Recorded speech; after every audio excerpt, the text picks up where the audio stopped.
So some of the signs and troubles we can run into with dehydration, you might notice an increase in fatigue or poor coordination.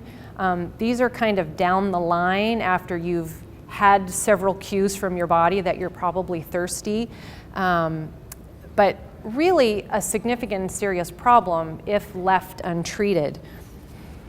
Another thing to remember, if you're becoming dehydrated because you're losing fluid, which by the way is coming from your blood volume and the inside of your cells, so it's pretty important and essential fluid in your body, you're also losing electrolytes. So in the fluid that you lose through sweat, you also lose fluid through respiration. So if your breathing is accelerated and your heart rate's up, you're losing fluid that way. And we also lose fluid with urination.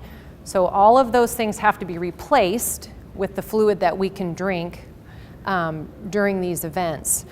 One thing to remember though, when we talk about electrolyte loss, you really don't have to be too concerned about losing a lot of sodium, potassium, magnesium, and calcium, which are the electrolytes we're most concerned with for athletes, until you get to the level of exercising strenuously for 4 hours.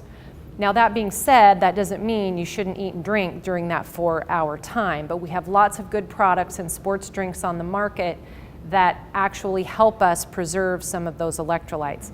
Those electrolytes are involved in muscle contraction, so as our levels of those decrease, that's where we can see cramping with athletes, fatigue, and pain.